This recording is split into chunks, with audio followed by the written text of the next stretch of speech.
সূর্যাস্তের পর শ্রাবণের বৃষ্টি আরো চাপিয়ে আসিয়াছিল।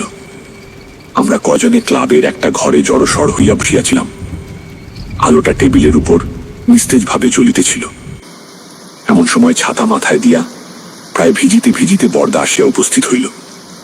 আমাদের মধ্যে একজন তাহাকে সম্ভাষণ করিল, আয়াহি বরদা বাবু। বরদা ছাতাটা মুড়িয়া এক কোণে দাঁড় করাইয়া দিয়া কোঁচা দিয়া মাথা মুছিতে মুছিতে একটা চেয়ার অধিকার করিয়া বসিল। একটি দীর্ঘ নিঃশ্বাস মোচন করিয়া বলিল, এ ভরা বাদর মাহ, সামন শূন্য মন্দির মোড়।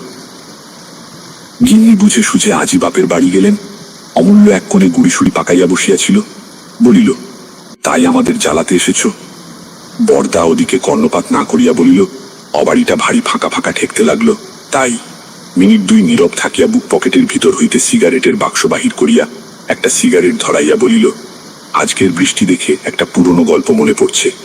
এই সারলে অমূল্য উঠিয়া দাঁড়াইয়া বলিল, একটু যে নিশ্চিন্তি হয়ে ক্লাবে বসব তার জন্যেই। আমি বাড়ি চললুম। ঋষি, তোমার ছাতাটা যদি দাও। ঋষি ঘাড় নাড়িয়া বলিল, উহু, আমাকেও তো বাড়ি যেতে হবে। বৃষ্টি আজ রাত্রে থামবে বলে মনে হচ্ছে না। অমূল্য ব্যাকুল চোখে ঘরের চারিদিকে একবার তাকাইয়া দেখিল, কিন্তু ছাতার সত্ত্বাধিকারী কাহারও মুখে করুণার কণামাত্র না দেখিয়া হতাশভাবে আবার চেয়ারে বসিয়া পড়িল। পৃথ্বী জোরে হাসিয়া উঠিল। অমূল্য কপালে লিখিত ঝাঁটা, কোন শালা কিং করিষ্যতি। বরদার গল্পটা শুনেই যাও। অমূল্য জবাব দিল না। বরদা আরম্ভ করিল, বছর কয়েক আগেকার কথা। সেবারও এমনি নিদারুণ বর্ষা। ভাসছে বিলখাল, ভাসছে বিলকুল, ঝাপসা ঝাপটায় হাসছে জুঁই ফুল। আমার মাসতুতো ভাইয়ের বিয়েতে বরযাত্রী গিয়েছি। দাদা বিয়ে করলেন বাংলাদেশের এক অতি পুরনো পচাপাড়া গায়ে। আমাদের কারুর মতো ছিল, কিন্তু প্রজাপতি শুনলেন না। অগত্যা সেইখানেই যেতে হলো। একে পল্লী গ্রাম, তাই বর্ষাকাল। সে দৃশ্য বর্ণনা করা আমার সাধ্য নয়। সুবিধের মধ্যে রেলের স্টেশন ক্রোশখানেকের মধ্যেই ছিল। স্টেশনে নেমে সকলে পদব্রজে কোণের বাড়ির দিকে যাত্রা করলুম। কারণ জানা গেল যে মধ্যে একটা পুল ভেঙে গিয়ে পথ গরুর গাড়ির পক্ষেও দুর্গম হয়ে উঠেছে। পুরোহিত ন্যায়রত্ন মশাই সঙ্গে ছিলেন। কাদার মধ্যে তাঁর এক পাটি খড়ম অন্তর্হিত হলো দেখে আমরা আপন আপন জুতো খুলে বগলে নিলুম। তারপর অনেক বাধা বিঘ্নের ফাঁড়া কাটিয়ে যখন মেয়ের বাড়ি উপস্থিত হলুম, তখন বর থেকে নাপিত পর্যন্ত কাউকে চেনা গেল না। কেবল মেলোমশাই গোঁফ থেকে কাদা নিগড়তে নিগড়তে কাকে খিচুচ্ছিলেন। গলার আওয়াজে তাকে ধরে ফেললুম। এই একশ পথ পায়েসের মতো কাদার মধ্যে দিয়ে হেঁটে বেশ পরিশ্রম হয়েছিল। তাই কন্যাপক্ষ যখন মুগের ডালের খিচুড়ি আর হাঁসের ডিম ভাজা দিয়ে আমাদের অভ্যর্থনা করলেন, তখন কিছু অতিরিক্ত মাত্রায় খেয়ে ফেললুম। হারান্তে কিন্তু বড় কষ্ট পেতে হলো। আমরা সংখ্যায় বরযাত্রী প্রায় 20 জন ছিলাম। যে ঘরটিতে আমাদের বিশ্রাম করতে দেয়া হলো, তাতে শোয়া নয়, ঠাসাঠাসি করে কোনো রকমে 20 জন বসতে পারে। গুরুভোজনের পর সকলের মনেই একটু গড়াবার ইচ্ছা ছিল, কিন্তু তা আর ঘটে উঠল না। শুধু শীর্ণদেহ ন্যায়রত্ন মশাই কোনো মতে একটা কোণে কুণ্ডলি পাকিয়ে শুয়ে পড়লেন। আর সকলে পান তামাক খেয়ে গল্প গুজবে সময় কাটাতে লাগলো। একদিকে জনকয়েক ছোকরা তাস নিয়ে বসে গেল। আমার কিন্তু বড় বিরক্তি বোধ হতে লাগলো। জানলার ধারে বসে মন খারাপ করে ভাবতে লাগলুম, দিনের বেলা তো যা হোক হলো, রাত্রেও কি ওই ব্যবস্থা নাকি? গোধূলি লগ্নে বিয়ে, সুতরাং রাত্রে ঘুমোবার কোনো বাধা নেই। দাদা না হয় বাসর ঘর আলো করে শ্যালি আর দিদি শাশুড়ির সঙ্গে রসিকতা করে রাত কাটাবেন, কিন্তু সেজন্য আমার সারা রাত জেগে পাহারা দেবার তো কোনো দরকার নেই। তাই বাড়ির একজনকে ডেকে জিজ্ঞাসা করলুম, রাত্রে শোবার ব্যবস্থা কি রকম? তিনি বললেন, পাড়াগাঁয়ে বাড়ি ভাড়া পাওয়া যায় না, অতি কষ্টে এই বাড়িটি সংগ্রহ করা হয়েছে। এর আর একটি ঘরে জিনিসপত্র আছে, রাত্রে খালি করে দেয়া হবে। শুনে বড় ভরসা হলো না। 20 জনের শোবার জন্য মাত্র 2টি ঘর। অন্যমনস্কভাবে বাইরের অবিশ্রাম বাড়িধারার দিকে চেয়ে চেয়ে কিছু দূরে একটি অন্ধকার দর্শন ছোট পাকা বাড়ি চোখে পড়ল। বাড়িতে কেউ আছে বলে বোধ হয় না। দরজা জানলাগুলো সব বন্ধ। আগে বোধ হয় বাড়িখানার হলদে রং ছিল, এখন সবুজবর্ণ হয়ে দাঁড়িয়েছে। দেয়ালের স্থানে স্থানে চুন বালি খসে গিয়ে ঘায়ের মতো দেখাচ্ছে। ও বাড়িটি কার? ভদ্রলোকটি হেসে বললেন, আপাতত ভূতের। একটু বিস্মিত হয়ে তাকে প্রশ্ন করতে তিনি যা বললেন তার মর্ম এই, কিছুকাল পূর্বে ওই বাড়িটি এক ভদ্রলোকের ছিল। অবশ্য তার নিজের তৈরি নয়, পৈতৃক সম্পত্তি। তিনি গ্রাম থেকে ক্রোশ 2 দূরে জমিদারের কাছারিতে 15 টাকা বেতনে গোমস্তা ছিলেন। সংসারে কেবল স্ত্রী আর এক মেয়ে ছিল। বাবুটি মদ খেতেন, অনেক সময় মাতাল হয়ে স্ত্রীকে প্রহারাদি করতেন। কিন্তু মেয়েটি তার বড় আদরের ছিল। জীবনে একবার ছাড়া আর কখনো তার গায়ে হাত তোলেননি। তার স্ত্রী সতীসাধ্যী ছিলেন, তাই বছর 3 আগে তিনি একদিন স্বর্গে চলে গেলেন। তার মৃত্যুতে স্বামীর প্রাণে দারুণ আঘাত লাগলো।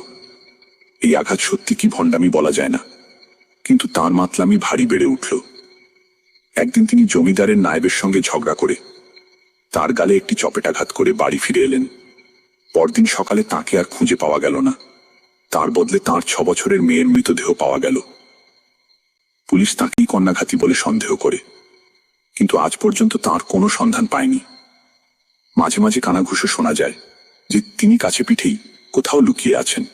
গ্রামের কেউ কেউ তাকে অন্ধকার রাত্রে মাঠে ঘুরে বেড়াতে দেখেছে, কিন্তু সেসব গুজব নিতান্তই বাজে কথা। বাড়িখানা সেই অবধি খালি পড়ে আছে, কেউ ব্যবহার করে না। গ্রামের 2-1 সাহসী লোক একবার রাত্রে ওই বাড়িতে শোবার চেষ্টা করেছিল, কিন্তু সেই রাত্রেই ভয় পেয়ে পালিয়ে আসে। তারা বলে বাড়িতে ভূত আছে। গল্পটার শেষ শুনে বললুম, আমরা কয়েকজন যদি রাত্রে ওখানে শুই, কারুর আপত্তি হবে ক? ভদ্রলোকটি বললেন, না মশাই, আমাদের সাহস হয় না। আমি বললুম, আমাদের যদি সাহস হয় তাহলে আপনাদের হতেই বা বাধা কি? আর সকলের দিকে ফিরে বললুম, ওহে, তোমরা কেউ ভূতের বাড়িতে শুতে রাজি আছো? সকলেই ব্যাপার কি জানতে চাইলে, কিন্তু সমস্ত শুনে আমার মতো 2-3 জন ছাড়া আর কেউ রাজি হলো না।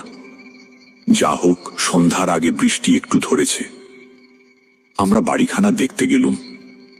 বাড়িতে তালা লাগানো ছিল। সেই ভদ্রলোকটি তার চাবি জোগাড় করে আনলেন। দরজা খুলে ঘরে ঢুকতেই ভিতরকার বদ্ধ অন্ধকার যেন বন্যজন্তুর মতো আমাদের ঘাড়ে লাফিয়ে পড়ল। স্যাঁতসেঁতে ভিজা একটা দুর্গন্ধ নাকে এসে ঢুকল। তাড়াতাড়ি পাশের একটা জানলা খুলে দিতেই বাইরের মলিন আলো ম্রিয়মান ভাবে ঘরে ঢুকল। দেখলুম মেঝের ওপর প্রায় 1 ইঞ্চি পুরু ধুলো পড়েছে। কোণে কোণে ঝুল আর মাকড়সার জাল। মোটের ওপর যতদূর নোংরা আর অস্বাস্থ্যকর হতে পারে। বাড়িতে মাত্র 2টি ঘর, তার মধ্যে একটি শয়নকক্ষ। আসবাবের মধ্যে একটি পুরনো কীটদষ্ট খাট, আর তার মাথার কাছে একটি কপাটযুক্ত দেওয়াল আলমারি। ঘরটি নেহাত ছোট নয়, খিড়কির দিকে একটা জানলাও আছে। দেখে শুনে সঙ্গীদের মধ্যে একজন হাসবার চেষ্টা করে বললেন, না হে, আজ রাত্রে আর শোবার দরকার হবে না, তাসপাশা খেলে কাটিয়ে দেয়া যাবে। কাজ কি বাবা? ভদ্রলোকটি সঙ্গে ছিলেন, তিনি হেসে মুখ ফিরিয়ে নিলেন। আমি বললুম, বেশ, তোমরা তাসপাশাই খেলো, আমার কিন্তু না ঘুমোলে চলে না। ভদ্রলোকটিকে বললুম, আপনি দয়া করে একটা চাকর পাঠিয়ে দেবেন, ঘরটা ঝাঁট দিয়ে বিছানা করে দেবে। ভদ্রলোকটি এবং সঙ্গীরা ক্ষীণভাবে একবার বাধা দিলেন, কিন্তু আমার জিভ চেপে গেছে দেখে আর কিছু বললেন না। রাত্রে শুভকর্ম যথাসময় শেষ হয়ে গেল। 10:30টার পর খাওয়া দাওয়া সাঙ্গ করে লণ্ঠন হাতে একলা শুতে গেলুম। সন্ধ্যার পর আবার বৃষ্টি আরম্ভ হয়েছিল, এখনো সমভাবে চলেছে। বাড়িতে ঢুকে ভিতর থেকে দরজায় খিল লাগিয়ে দিলুম, তারপর লণ্ঠন হাতে শোবার ঘরে গেলুম। চাকর বিছানা পেতে মশারি ফেলে দিয়ে গিয়েছিল। খিড়কির দিকে জানলাটা পূর্ববৎ বন্ধই ছিল। আলো ধরে ঘরখানাকে একবার ভাল করে দেখে নিয়ে দরজা বন্ধ করে দিলুম। ঘরের দরজা বন্ধ করে দিতেই ঘরটা অত্যন্ত নিস্তব্ধ বোধ হতে লাগলো। বায়ু অভাবে একটু গরমও বোধ হলো। জানলাটা ধরে 2-3 বার টানাটানি করবার পর সেটা খুলে গেল। তখন আবার ব্যাং ও ঝিঝি পোকার কনসার্ট শুনতে পেলুম। জানলা খুলে ফিরে আসতে পাশে দেয়াল আলমারিটা পড়ে। কৌতূহল হলো, সেটাকেও খুলতে গেলুম। দেখি মরচে পড়ে সেটাও এঁটে গেছে। জোরে একটান মারতেই ঝনঝন শব্দে খুলে গেল। ভেতরে দরকারি জিনিস কিছুই নেই, কেবল গোটা 5-6 খালি মদের বোতল গৃহস্বামীর সুরাশক্তির ঐতিহাসিক স্তম্ভের মতো ইতস্তত দাঁড়িয়ে আছে। শরীর বেশ ক্লান্ত হয়েছিল, তাই আলোটা কমিয়ে খাটের পায়ের কাছে রেখে শুয়ে পড়লুম। শুয়ে শুয়ে রবিবাবুর একটা গল্প বারবার মনে পড়তে লাগলো। 2-1 গায়ে কাঁটাও দিলে, কিন্তু বেশি ক্লান্ত হয়েছিলুম বলেই হোক বা ভয় বস্তুটা আমার শরীরে কম আছে বলেই হোক, এই ভুতুরে বাড়িতে একলা শুয়েও অল্পক্ষণের মধ্যে ঘুমিয়ে পড়লুম। রাত্রি বোধ করি তখন 2টো কি 2:30 হবে। হঠাৎ কানের খুব কাছে একটা ঝনঝন শব্দ শুনে একেবারে ধরমর করে বিছানার উপর উঠে বসলুম। দেখি দেয়াল আলমারি থেকে শব্দটা আসছে। নিমেষের মধ্যে দারুণ ভয়ে আমার সমস্ত যুক্তি, তর্ক, বুদ্ধি, বিবেচনা একেবারে লুপ্ত হয়ে গেল। এই শব্দটার যে কোনো স্বাভাবিক কারণ থাকতে পারে, সে কথা আমার মনের ধার ঘেঁষেও গেল না। সমস্ত চেতনা দিয়ে অনুভব করতে লাগলুম সেই শূন্য মদের বোতলগুলো সজীব হয়ে লাফিয়ে লাফিয়ে কপাটে ঘা দিচ্ছে। সে শব্দ আর থামে না। নিশাচর প্রেতজনের এই নিশীথ উল্লাস ঝনঝন শব্দে সমভাবে সমব্যবধানে চলতেই লাগলো। আমি মশারির মধ্যে একটা বালিশ আঁকড়ে ধরে কাঠ হয়ে বসে রইলুম। আমার অবস্থাটা একবার ভেবে দেখ। অজস্র বালিপাত, ভিতরে অশরীরী নৃত্য। আমি আর বিছানার মধ্যে থাকতে পারলুম না, মশারি ছিঁড়ে বাইরে এসে পড়লুম। আলোটা বাড়িয়ে দিতেই ঘরের নিরাভরণ শূন্যতা যেন আমার চারদিকে দাঁত বার করে হেসে উঠল। অন্ধকারের চেয়ে ছিল ভাল। মনে হতে লাগলো ওই বোতলগুলো এখনই নাচতে নাচতে আলমারি থেকে বেরিয়ে আসবে, এবং তারপর যে কি কাণ্ড শুরু হবে তা আমার বিধ্বস্ত মস্তিষ্ক দিয়ে কল্পনা করতে পারলুম না। আমি ছুটে জানলার কাছে গিয়ে সজোরে গড়াত চেপে ধরলুম। ঠিক এই সময় আকাশের মাঝখানে বিদ্যুৎ চমকালো। বাইরের সমস্ত দৃশ্যটা এক মুহূর্তে চোখের ওপর মুদ্রিত হয়ে গেল। জানলা থেকে হাত 25 দূরে একটা প্রকাণ্ড গাছ ছিল। নিম কিংবা তেঁতুল ঠিক ধরা গেল না। সেই গাছের গোড়ায় একটা ভীষণাকৃতি লোক কোদাল দিয়ে প্রাণপণে কোপাচ্ছে। সর্বাঙ্গ বেয়ে জল পড়ছে। পরনে কাপড় আছে কি উলঙ্গ ঠিক ধরা গেল না। কৌতূহলে ভয় অনেকটা চাপা পড়ে গেল। আমি আর একবার বিদ্যুতের আশায় বাইরের অন্ধকারের দিকে তাকিয়ে রইলুম। আবার বিদ্যুৎ। দেখলুম ক্লান্তি নেই, বিশ্রাম নেই, বৃষ্টির দিকে ভ্রুক্ষেপ নেই। লোকটা সমভাবে গাছের গোড়ায় কোদাল চালাচ্ছে, আর সেই কোদালের তালে তালে ঘরের মধ্যে আলমারির ভিতর থেকে শব্দ আসছে, ঝনঝন ঝনঝন। আমার ভয় অনেকটা কেটে গিয়েছিল। একবার ভাবলুম ডাকি, কিন্তু যদি চোর হয় কিংবা হয়তো পাগল। কোনো কিছু স্থির করবার আগেই না বুঝে সুঝে লণ্ঠনটা জানলার সম্মুখে তুলে ধরলুম। বাইরের লোকটাকে সে আলোতে দেখা গেল না, কিন্তু হঠাৎ আলমারির ঝনঝনানি বন্ধ হয়ে গেল। শব্দটা এতক্ষণ সয়ে গিয়েছিল, থামতেই বুকের ভিতরটা ধড়াস করে উঠল। আবার থামে কেন? শব্দ থামতেই দেয়াল আলমারির দিকে তাকিয়েছিলুম। সেদিক থেকে চোখ ফিরিয়ে জানলার দিকে চাইতেই ভয়ে আমার গায়ের রক্ত প্রায় জল হয়ে গেল। লণ্ঠনের ঘোলাটে আলোতে দেখলুম ঠিক জানলার ওপারে একটা মস্ত ঝাঁকড়া মাথা, আর তারই ভিতর থেকে দুটো বড় বড় লাল চোখ আমার মুখের ওপর স্থির হয়ে আছে। আমার হাঁটু দুটো এবং গলার আওয়াজ তখন একেবারে শাসনের বাইরে চলে গেছে। চেঁচামেচি কিংবা পলায়ন দুই সমান অসম্ভব। তাই কাঠের মূর্তির মতো দাঁড়িয়ে কেবল ঠক ঠক করে কাঁপতে লাগলুম। হঠাৎ বাঘের থাবার মতো একজোড়া হাত বাইরের অন্ধকার থেকে উঠে এসে জানলার দুটো গড়াত ধরে টান দিলে। জানলার ঘুম ধরা পচা কাঠ অকস্মাৎ ভেঙে গিয়ে গড়াত দুটো বার হয়ে গেল, আর প্রায় সঙ্গে সঙ্গে একটা ক্লেদাক্ত গিরগিটির মতো সেই ফাঁক দিয়ে লোকটা ঘরের মধ্যে ঢুকে পড়ল। আমার দিকে কটমট করে তাকিয়ে বললে, তুমি কে? নিজের নামটা পর্যন্ত সাপ ভুলে গিয়েছিলুম, তাই উত্তর দেওয়া হয়ে উঠল না। লোকটা নিষ্পলক দৃষ্টিতে আমার দিকে চেয়ে রইল। তারপর তার মাথার চুলগুলো সজারুর কাঁটার মতো খাড়া হয়ে উঠল। সে ভাঙা গলায় চিৎকার করে উঠল, তুমি পুলিশ? আমি প্রবল বেগে ঘাড় নেড়ে জানালুম যে আমি পুলিশ নই। আশ্চর্য, লোকটা তখনই অকপটে তাই বিশ্বাস করে মাটিতে বসে পড়ল। কোমরে একটা শতচ্ছিন্ন ন্যাকড়া জড়ানো ছিল মাত্র। একবার ঘরের চারদিকে তাকিয়ে বললে, 3 মাস মদ খাইনি, বুক ফেটে যাচ্ছে, আমাকে একটু মদ দিতে পারো? বেশি নয়, একটি গ্লাস। এমন বুক ফাটা মিনতি আর কখনো শুনেছি বলে মনে হয় না। বোধ হলো মদের দুর্নিবার পিপাসা লোকটাকে পাগল করে দিয়েছে। একটা সন্দেহ গোড়া থেকেই আমার মনে উঁকি মারছিল। আমি বললুম, মদ তো নেই, কিন্তু আপনি কি? লোকটা 2 হাঁটুর মধ্যে মাথা রেখে অনেকক্ষণ চুপ করে রইল। শেষে মাথা তুলে বললে, এই বাড়ির মালিক আমি। নিজের মেয়েকে খুন করে পালিয়ে যাই। গোমস্তাগিরি করতুম, একদিন ঝগড়া করে চলে এলুম। তখন স্ত্রী বেঁচে নেই, শুধু মেয়ে। বাড়ি আসতেই মেয়েটা বললে, বাবা, খেলা করতে করতে পায়ের মল গাছতলায় কোথায় পুঁতে রেখেছিলুম, আর খুঁজে পাচ্ছি না। মাথায় রাগ চড়েছিল। মারলুম মেয়েটার রগে এক চড়। মেয়েটা সেইখানে পড়েই মরে গেল। সেই পুলিশের ভয়ে পালিয়ে বেড়াচ্ছি।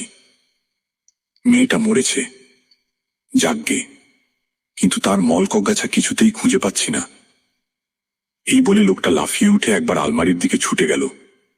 খালি বোতলগুলো পেড়ে পেড়ে মাটিতে আছড়ে ভাঙতে লাগলো। তারপর উন্মত্ত একটা চিৎকার করে যে পথে এসেছিল সেই পথেই বেরিয়ে গেল। মিনিট 2 ঘর একেবারে নিস্তব্ধ। তারপর আলমারির কাছের কপাট দুটো সজোরে শব্দ করে উঠল। ঝনঝন ঝন। বরদা নীরব রইল। অমূল্য শ্লেষ করিয়া বলিল, ব্যাস, এই গল্প? খালি ঝনঝন ঝন। বরদা বলিল, আর একটু বাকি আছে। শেষ রাত্রে একটু তন্দ্রা এসেছিল। হঠাৎ চমক ভেঙে গেল। দেখলুম ঘর একেবারে অন্ধকার। আলোটা কখন নিভে গেছে। অনেকক্ষণ কান খাড়া করে শুয়ে রইলুম, কিন্তু খোলা জানলা দিয়ে ঝিঝির শব্দ ছাড়া আর কিছুই কানে এলো না। শেষ রাত্রের ঠান্ডা হাওয়ায় কুণ্ডলি পাকিয়ে আবার ঘুমিয়ে পড়লুম। সকালবেলা উঠে দেখি বালিশের তলা থেকে সোনার ঘড়ি আর মণিব্যাগটা চুরি গেছে।